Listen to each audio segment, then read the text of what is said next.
네, 여러분 안녕하십니까? 오늘은 도로교통공단 살펴보도록 하겠습니다.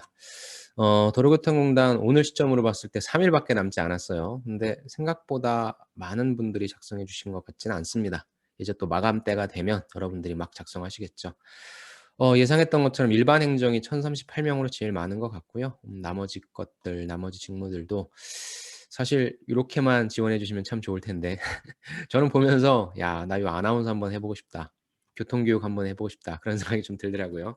아무튼 도로교통공단도 뭐 괜찮죠. 그리고 저도 이쪽 자동차 이런 쪽에 관심이 많은데 아무튼 여러분들 지원 잘 하셔 가지고 여기가 쭉 보면은 몇 배수죠? 음 서류 쪽에 있어서 10 배수였나요, 여기가? 20 배수?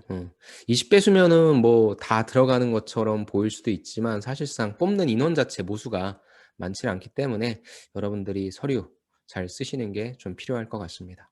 서류로 바로 넘어갈게요. 질문이 참 많습니다. 총 8 가지의 질문이 있는데 여러분들이 아마 제일 힘들었던 질문이 1 번일 겁니다. 뭐 희한한 걸 물어보고 있죠. 그래서 1 번부터 보는 것도 좋은데 오늘은 좀 중요하다고 생각되는 부분 여러분들이 쪼끔 주안점을 두고 써야 될 부분부터 좀 말씀을 드릴게요. 저는 그게 인제 8 번에 경험 및 경력 기술서라고 생각을 하고요.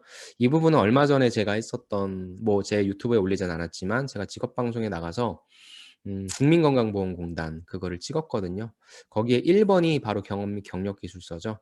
이런 것처럼 다양한 항목들이 있고 그중에서 경험 및 경력 기술서가 있는 그 공공기관, 공기업은 저는 이게 가장 중요하다고 생각합니다.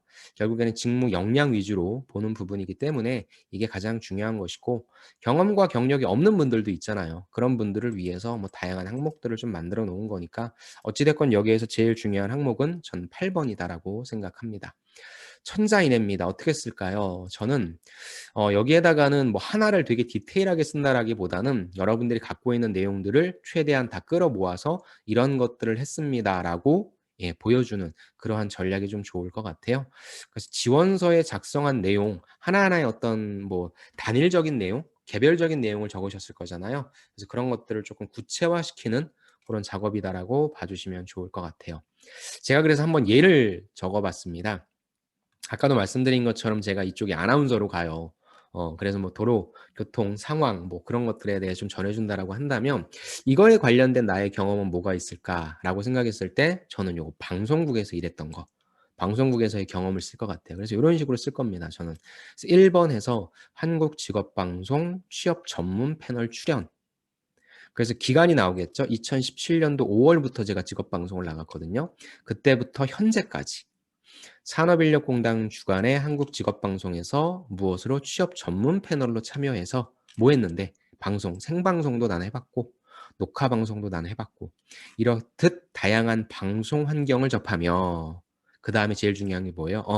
나는 요거 할 때 필요한 문제 해결 능력, 요거 할 때 필요한 의사소통 능력 갖췄다라고 전 요렇게 정리해 줄 것 같아요.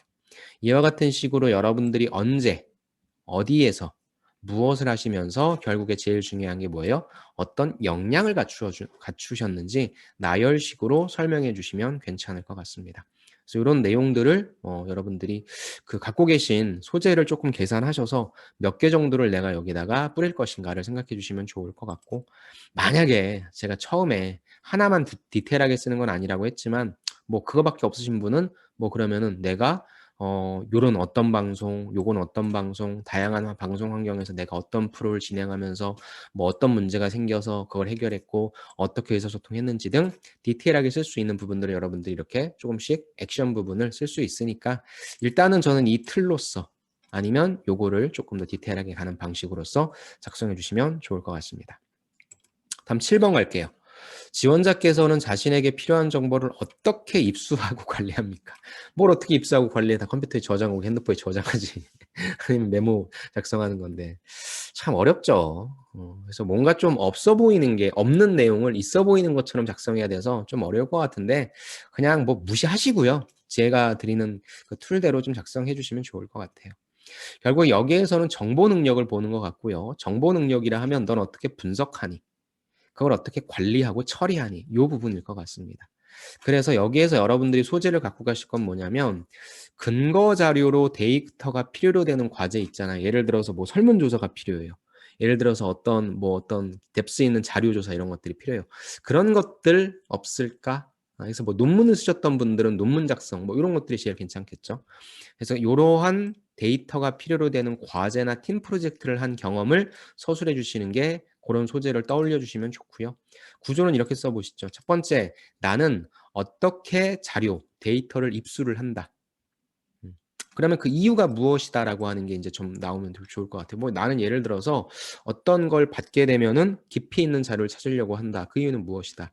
나는 어떠한 걸 받게 된다면 이것은 뭐 사람들의 살아있는 현장의 목소리를 들으려고 한다. 그래서 나는 그 이유는 무엇이다. 이런 식으로 여러분들이 가볍게 생각하세요. 그 이유는 무엇이다. 그렇다면 뭐예요? 나는 그걸 어떤 방식으로 처리하는지에 대한 기준. 이 부분을 제시해 주시면 좋을 것 같아요. 그래서 이 이유랑 기준이랑 뭐 똑같은 얘기일 수도 있고요. 아니면 나는 주로 어떠한 걸 할 때는 그런 방식을 해. 그 이유는 무엇이야? 그러면 그 방식은 어떤 것이고 나는 그런 방식을 쓸 때 예를 들어 설문조사를 할 때 나는 기준을 어떤 걸 삼아. 뭐 거기에 딱 맞는 사람, 연령대, 뭐 성별 등등 그런 어떤 기준을 제시해 주시면 될 것이고요. 어차피 450자밖에 안 돼요. 그렇기 때문에 어떤 식으로 도움이 될 것이다라고 간단하게 언급해 주시면 좋을 것 같아요. 그래서 여러분들이 어떤 사실 이런 데이터를 입수하고 이런 것들은 분석하는 툴이라든지 뭐 요런 거 있잖아요. 그래서 뭐 SQL 뭐 R, 파이썬 뭐 요런 어떤 여러분들이 툴들을 알고 계시다라고 하면 그걸 작성해 주시면 되는데 그럴 확률이 낮잖아요. 그렇기 때문에 저는 요렇게 좀 가볍게 써 주시는 거 좋을 것 같습니다. 6번 갈게요. 역시 450자밖에 안 되고요. 이건 좀 평이하죠. "살아오면서 해결해야 했던 가장 어려운 과제는 뭐냐?"라고 했습니다. 그래서 소재는 요런 거 어려웠던 거 뭐 성취했던 거 하면 저는 직무와 연관된 소재가 좋을 것 같고요. 구조도 심플합니다. 제일 첫 번째는 해당 경험을 통해 배운 점. 그러니까 요 어려운 상황을 극복했잖아요. 그렇다고 한다면 그 극복했을 때 극복할 수 있었던 나의 비결 이 키가 있겠죠. 고거를 그냥 제시해 주시는 게 좋아요. 그래서 어려운 상황이 있을 땐 끈기가 가장 중요하다는 것을 배웠습니다. 요렇게. 그다음에 어떤 상황과 문제점이었는지 간략하게 제시해 주시고 뭐 노력한 내용 그래서 나는 끈기 있게 어떻게 행동했는지 그래서 그 결과값은 당연히 뭐 좋았겠죠. 뭐 어느 정도 만족하십니까? 뭐야 이게. 그냥 만족하고 결과가 좋으면 좋은 거고 안 좋으면 안 좋은 거죠.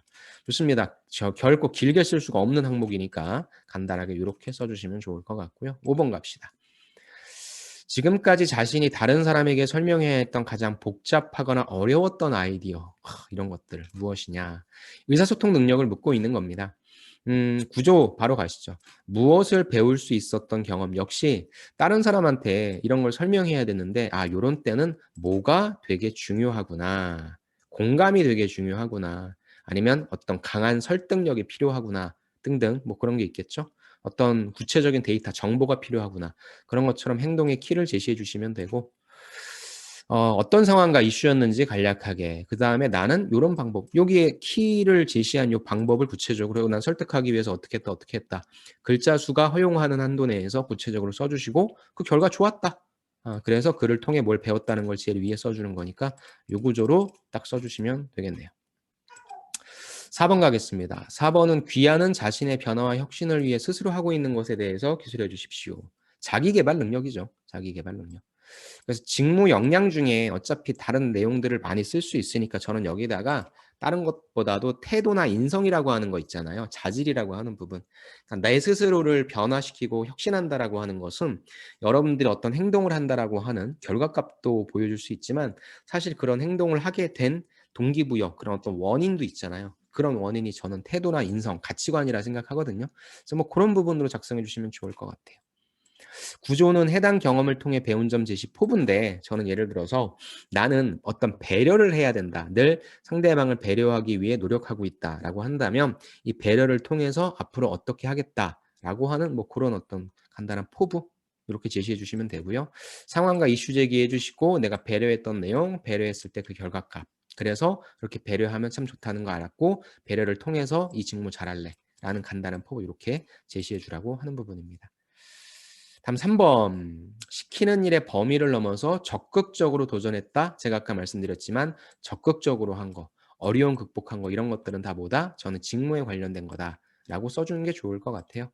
역시 해당 경험을 통해 배운 점, 적극적으로 도전한다라고 했을 때는 뭐예요? 원래는 이런 걸 바탕으로 무엇인가 하겠다라고 했는데 여기서 교훈을 얻은 것이 무엇이냐고 물어봤으니까 그냥 교훈을 써주시는 게 좋죠. 아무리 힘들더라도 아무리 어떤 유혹이 있더라도 내가 적극적으로 행동한다면 이겨낼 수 있다라고 하는 자신감을 얻었습니다. 라는 뭐 그런 교훈 같은 거 얘기해 주시고 상황과 이슈 제기 그다음에 적극적으로 도전했다라고 하는 건 그냥 액션 서술이 아니라 힘들었지만 열심히 하려고 했다라고 하는 등의 고군분투했다. 그러니까 글자 수 때문에 이걸 구체적으로 못 쓴다면 그냥 힘들어 죽겠지만 해냈다라고 하는 고군분투 이런 단어도 써주세요. 그 다음에 결과값은 역시 좋은 게 좋겠죠.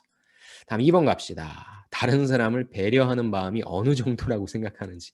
아니 뭐 이런 걸 물어봐. 그와 관련된 사례를 기술해 주십시오. 저는 직업윤리라는 부분. 그러니까 직업윤리가 원칙을 지킨다는 것도 있고 내가 해야 될 일을 좀 약간 좀 빠져도 돼요. 어느 누구도 지적하지 않아. 하지만 한다라고 하는. 전 그것도 배려라고 생각해요. 그다음에 특히 민원을 상대하거나 이런 분들 같은 경우에는 직업윤리가 좀 이런 배려로 연결될 수 있을 것 같고요. 그다음 대인관계 능력 이 두 가지로 파악해 주시고 다른 사람 배려하는 거니까 팀플레이 한 게 좋겠죠. 여러분들 뻔하지 뭐. 다 팀 프로젝트 하면서 뭐 누가 빠졌는데 내가 대신했다, 메꿨다 뭐 이런 내용 얘기해 주실 것 같아요. 그런 거 갖고 오십시오. 구전 첫 번째 해당 경험을 통해서 배울 수 있었던 점 여기 바로 아예 대놓고 있으니까 이걸 첫 번째 제시해 주시고요. 어떤 상황과 이슈였는지 그중에 내가 어떻게 배려했는지 그래서 만약에 글자 수가 남으신다면 나는 그럼 왜 배려를 하려고 하냐에 대한 이유값이 조금 나와주면 좋을 것 같아요. 아니면 글자 수가 부족하다 라고 한다면 바로 결과값으로 가주시죠. 그래서 이것도 역시 여러분들이 많이 썼던 협력이라고 하는 내용을 450자로 줄여주시면 돼요. 다음 1번. 참 희한한 문제죠. 우리 도공에 있어서의 가장 희한한 문제. 귀하가 우리 조직에 입사했다는 상황하에 아래 질문에 답변을 기술해 주십시오. 입사 후 첫 일주일을 어떻게 보내겠냐? 입사 이후에 생각하고 있는 직무에 대해 기술해 주십시오. 저 이 두 가지를 합쳤으면 좋겠어요. 한마디로 포부죠. 들어가서 나는 이런 일들을 할 것이라고 생각한다는 내용을 두 가지로 합쳐주시고요. 이게 되게 웃기죠. 우리 회사에 들어오면 갖게 되는 좋은 점과 기회. 뭐 내가 이 회사 좋다라고 해서 들어왔으니까 어떤 식으로 성장할 것이다. 아니면 내가 어떤 면에 도움될 것이다라는 얘기해 주면 될 것 같고 나쁜 점과 위험 요소는 뭐야? 뭘 얘기하라는 거야? 그래서 이 부분은 가장 많이 얘기하는 게 공공기관의 업무 자체가 뭔가 되게 다이나믹하고 이런 것들이 아니라 정해진 업무를 루틴하게 가는 거라서 어떤 뭐 매너리즘이나 뭐 이런 것들 많이 얘기하시는데 쓰실 내용이 없다라고 생각하는 분은 그렇게 써주셔도 돼요. 그래서 일단 요건 조직이의 능력이죠. 그래서 직무기술서를 바탕으로 한 입사 후 포부를 작성해 주는 게 좋을 것 같아요. 그래서 회사에 대한 사업 분석, 여러분들 직무가 어떤 일을 하는지에 대한 걸 좀 제대로 분석해 주셔서 첫 번째, 나는 들어가서 어떤 일을 할 것이다라고 하는 내용을 구체적으로. 즉, 뭐 첫 일주일이라고 해서 일주일이라고 하는 그 부분에 너무 여러분들이 목매지 마시고요. 저는 어차피 그 다음에 입사 이후에 생각하는 직무니까 이 두 개를 합쳐가지고 나는 어떤 역할을 할게 될 것이고 이런 걸 하고 싶고 그 다음에 그 중에 첫 번째 일주일은 어떤 업무를 하겠다 이렇게만 간단하게 언급해 주시면 좋을 것 같아요. 들어온다라고 하면 난 어디에 좀 도움이 될 것이고 나쁜 점은 그냥 저는 뭐 나쁜 점을 대놓고 얘기한다라기보다는 하지만 이런 업무를 할 때 있어서 내가 어떤 점에 있어서 조금 내가 조심해야 될 요소는 있을 것 같다 해서 항상 그런 조심하겠다라고 아주 간략하게 하면 얘기해 주세요. 여러분들이 평가자인데 너 이거를 왜 이렇게 못 썼냐라고 해서 떨어뜨릴 것 같아요? 아 그럼 글자 수를 많이 주든가 그것도 아니니까 제발 이런 거에 좀 약간 여러분들 함몰되지 마십시오. 아셨죠? 제일 중요한 8번 요거를 좀 중점적으로 어떻게 하면 간략하게 쓸 수 있을지 여기에 썼던 거를 하나하나씩 뿌려도 되니까 2번부터 7번까지는 450자라고 하는 되게 짧은 글자 수 내에 판단되는 거니까 간략하게 그래서 항상 제일 처음에 어떤 결론값을 써주세요. 450자 가지고는 여러분들이 갖고 있는 역량을 절대 파악하기 힘들어요. 그러기가 8번에 목숨을 거시고 나머지 내용들을 그냥 쭉 뿌려주시고 제일 신경 쓰지 말아야 될 건 1번 이런 거죠. 이런 걸 왜 물어봅니까? 아셨죠? 좋습니다. 여러분들 아무튼 얼마 마감이 남지 않았으니까 잘 작성해 주시고요. 다음 시간에 전 또 다른 콘텐츠를 찾아뵙도록 하겠습니다. 수고 많으셨습니다. 감사합니다.